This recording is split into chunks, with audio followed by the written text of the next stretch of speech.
Hello, EE Scholars! Welcome to lesson number 2 of the Ecology and Evolution series. Today, we'll be going over coevolution, plant defenses, organism coloration, and mimicry. So, first, coevolution. Coevolution is defined as the process by which adaptations and counter-adaptations are selected in lockstep fashion in two or more interacting species. In other words, whenever one species evolves an adaptation, another interacting species will evolve an adaptation that counters the first adaptation. This sort of evolution occurs whenever one species is dependent on another, usually for food. Let's look at an example so this makes a little more sense. The yucca moth is native to North America, so is the yucca plant, which it feeds on. This is a good thing because the yucca plant is pretty much the only thing that the yucca moth eats.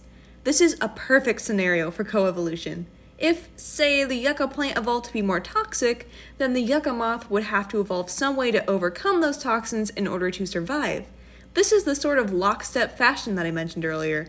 When one evolves, the other must evolve to overcome the first's evolution. Next, we move on to different types of defenses, specifically in plants.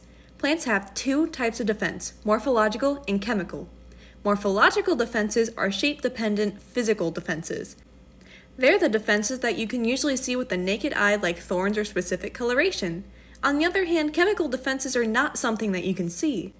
Well, at least not without equipment. They're things more like tasting bad or the agitation you feel on your skin after touching poison ivy. Now, it's important to specify that plants make various chemical compounds, not just defensive ones. In fact, a majority of plant compounds aren't used for defense. Instead, they're used for vital processes such as fueling the plant. Those compounds are called primary compounds. The defensive compounds, which there are less of, are called secondary compounds. Think of it this way: primary is first priority, and secondary is, well, secondary. And they're secondary because they're not used for vital processes. So these are the sorts of things that would be in each category. For morphological, you have thorns, which I said earlier, and spikes along with hard bark. You see, a plant's defense doesn't necessarily have to be something that hurts its attacker. All it is something that makes the plant less likely to get eaten. For chemical, we have the mustard family. The mustard family includes things like mustard, cabbage, watercress, radish, and horseradish. These plants produce chemicals known as mustard oil, which are toxic to many insects, thus deterring them from eating any of the plants. There are also plants that produce cardiac glycosides. Cardiac glycosides affect the contractions of the heart, which can ultimately kill an organism if it decreases the contractions too much. As you can probably guess, it's pretty effective too. Alright, let's do some practice on identifying plant defense types. An animal ingests foxglove, a poisonous plant, and later dies. Did this plant exhibit a morphological or chemical feature? If it was chemical, was it primary or a secondary compound? Take a second to think this through.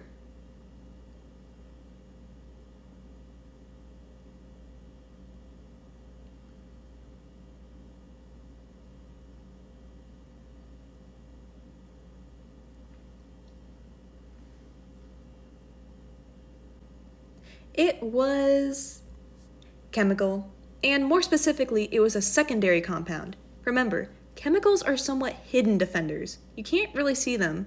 So if an animal was poisoned, which you can't really see happening, then that means it encountered a chemical defense. And defensive chemical compounds are secondary, so this would also be secondary. Let's try another one. When touched, the sensitive plant, I'm not going to try to pronounce that, closes its leaves, making it appear dead and therefore unappetizing. Did this plant exhibit a morphological or chemical feature? If it was chemical, was it a primary or secondary compound?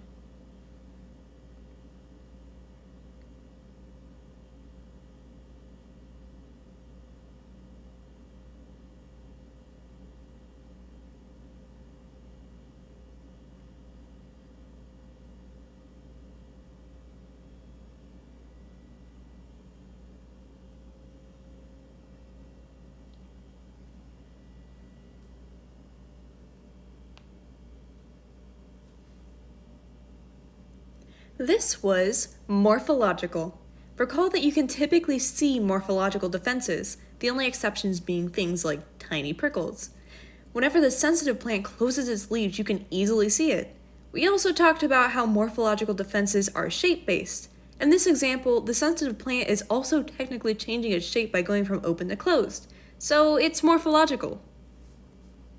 An unsuspecting person is pricked by the prickles on a rose. Did this plant exhibit a morphological or chemical feature? If it was chemical, was it a primary or secondary compound?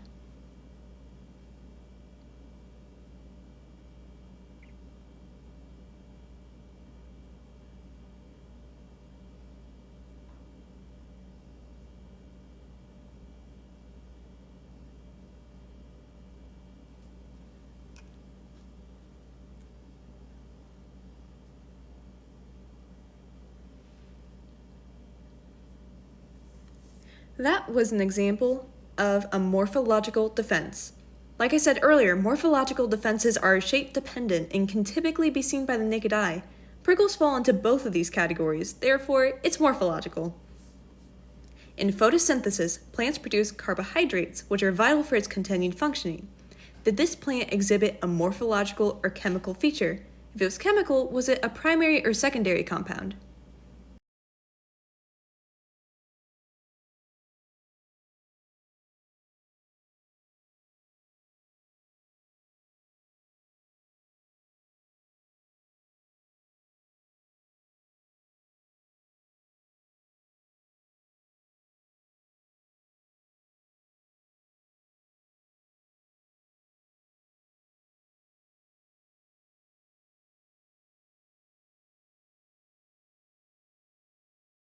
Okay, so this one's a little different from the rest.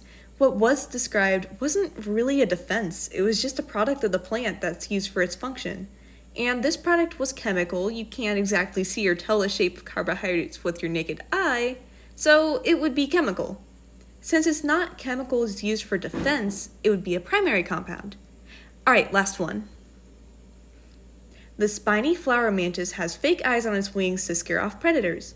There's a nice little picture over in the corner here. We're being asked whether this is a morphological or chemical defense. So now we're starting to see how these defensive categories are applied to animals. See if you can reason out what type of defense this would be. And we're not worrying about compound types or any of that for this example.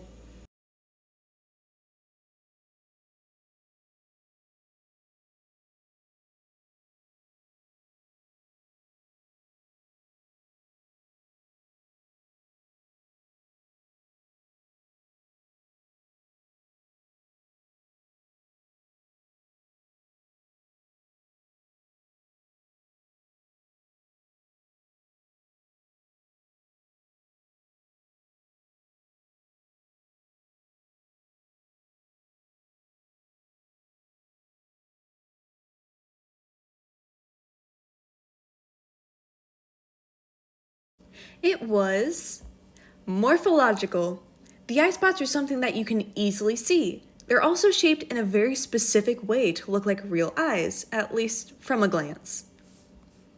Okay, it's about time we moved on to different types of coloration. Today we're going to go over two types commonly found in nature. Aposematic coloration is defined as the bright colors displayed on an animal in order to advertise its toxicity. When an animal doesn't feel the need to hide, that's you probably shouldn't try to touch it or eat it because it's either harmful or just won't taste good. There are sometimes exceptions to this, but we'll save that for later. For now, know that aposematism is largely characterized by certain color combinations, mainly red, orange, and yellow in combination with black. You can remember this with the acronym ROY-B. Now, cryptic coloration is pretty much the exact opposite of aposematism. It's synonymous with camouflage, that is, blending in with its surroundings. So when someone says cryptic coloration, they just mean that something is colored in a way that blends in with its environment. Here, we have an example for both types of coloration. On the top, there's a couple of poison dart frogs. I include two just because I thought the one on the right was cute. But notice the coloration of the left one. It's yellow in combination with black. Remember, ROY-B. So that's an example of aposematism. For cryptic coloration, we have these leaf bugs down in the bottom right corner. See how they really blend in with their environment. Their coloration is green because much of the environment around them is green. So they have cryptic coloration.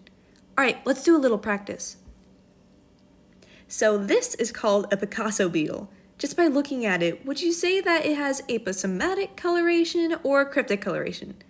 I'll give you a few seconds to decide.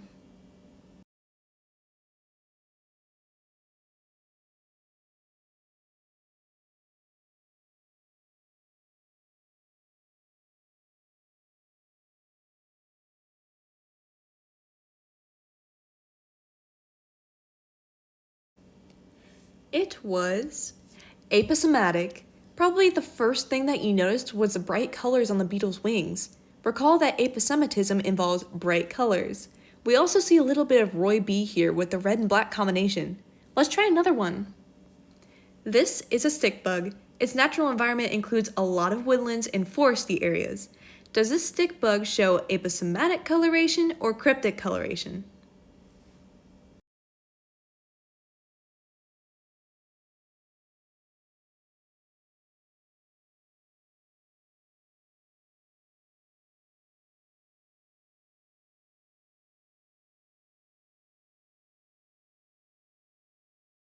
This was an example of cryptic coloration. On a tree where there are a lot of sticks, or on the ground under the tree even, the little guy would blend in pretty well. I don't know if I'd even be able to pick him out. So that's how you know it's definitely cryptic coloration. These are colloquially known as thorn bugs. You can probably guess why. Now, is this an example of aposematic coloration or cryptic coloration?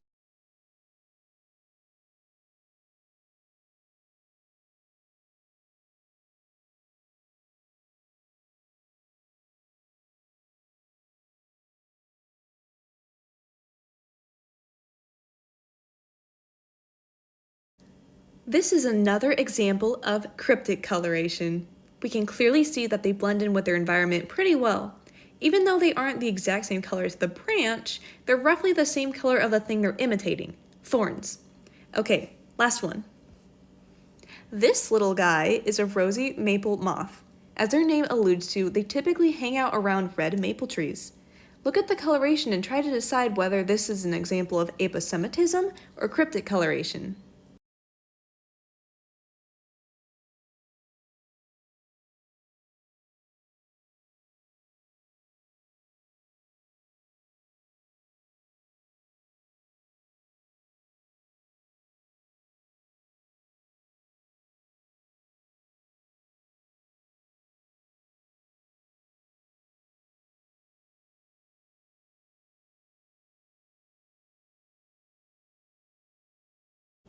It was actually an example of cryptic coloration. Okay, so this one might have been a little bit trickier, and if you didn't get it, I don't really blame you. To figure this one out, you'd have to know a little bit about red maples. You see, they drop these fruits called samaras, which I've put a picture of here, that are pinkish in color. So when the moth closes its wings, it blends in. Another way to know that the moth isn't aposematic, at least for the purposes of this class, is to use Roy B. Did the moth have any of the colors in Roy? Yes, it had yellow, but aside from its eyes, it didn't really have any black. So that's another way that you can tell. Now it's time that we moved on to the last topic for today, mimicry. Mimicry is roughly defined as a mimic, an organism that's mimicking something that resembles a toxic model, the thing being mimicked, in order to increase its chances of survival. It can do this many ways: look, smell, touch, and so on. There are two types of mimicry. Batesian mimicry is when the mimic is not poisonous. So if a predator was to eat it, it would either taste good or at the very least not harm them. On the other hand, Müllerian mimicry is when both the mimic and model are toxic. So if a predator ate the mimic in this case, then it wouldn't have a good time. Here's an example for both types of mimicry. We have a hoverfly, a wasp, and a bee. The wasp is the model for both mimics. Let's take a look at the hoverfly. The hoverfly looks a lot like the wasp, doesn't it? But it's not toxic like the wasp is. It can't really hurt you if you get close to it, or even if you decide to eat it. So this is Batesian mimicry. Contrarily, take a look at the bee. The bee looks very similar to the wasp, and like the wasp, it's capable of harm. So this is an example of Müllerian mimicry. Let's do some practice with this concept. Here we have a coral snake and a king snake. The coral snake is toxic while the king snake is not, despite the fact that they look almost identical. Is this Batesian mimicry or Müllerian mimicry?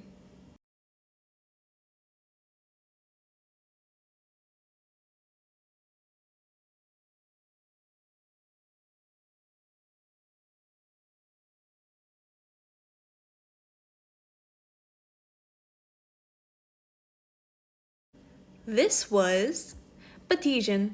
Remember, in Batesian mimicry, the mimic is not toxic. Let's try another example. Monarch and viceroy butterflies are very similar in appearance, and not by coincidence. Both of these butterflies also share something else, their toxicity. Is this an example of Batesian or Mullerian mimicry?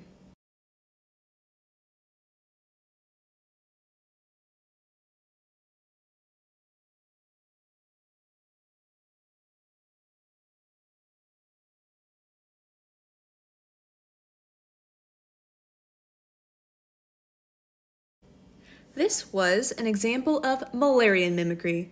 In Mullerian mimicry, both the model and the mimic are toxic, and that's exactly what we see here. Looking at the first two boxes in the top left, we can see that the frogs resemble one another. In this case, both of them are toxic. Would this be an example of Batesian mimicry or Mullerian mimicry?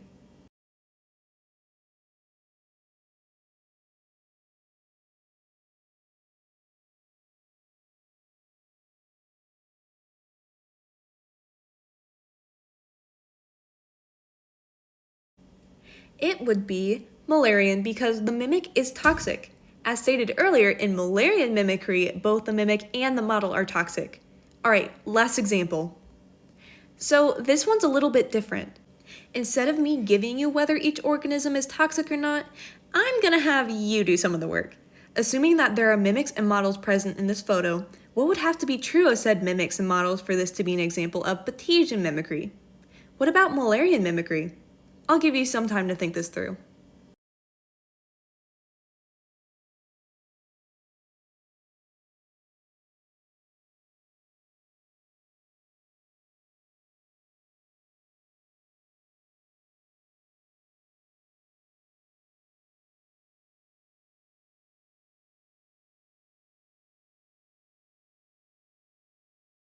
So, if it was Batesian, then the model would have to be toxic while the mimic would have to be not toxic. In other words, the mimic would have to either taste good / be harmless, while the model would be the opposite of those things.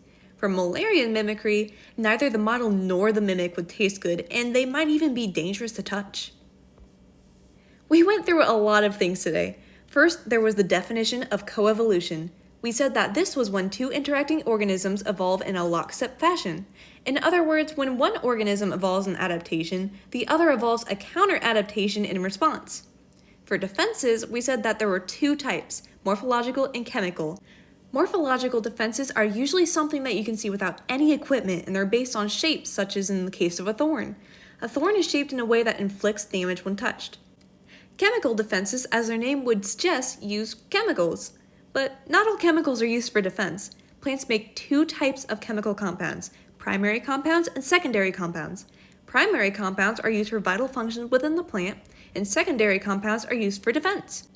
Aposematic coloration and cryptic coloration are color strategies that organisms use for survival. Aposematism is characterized by bright colors, which are usually red, orange, or yellow in combination with black, Roy Cryptic coloration is the blending in of an organism with its environment. Finally, mimicry is when an organism mimics another organism in order to increase its chances of survival, which pretty much just means getting eaten less. In Batesian mimicry, the model is toxic while the mimic is not. In Mullerian mimicry, however, both the model and mimic are toxic. And that includes our second lesson for ecology and evolution. I hope that you have a great rest of your day, and I'll see you next time.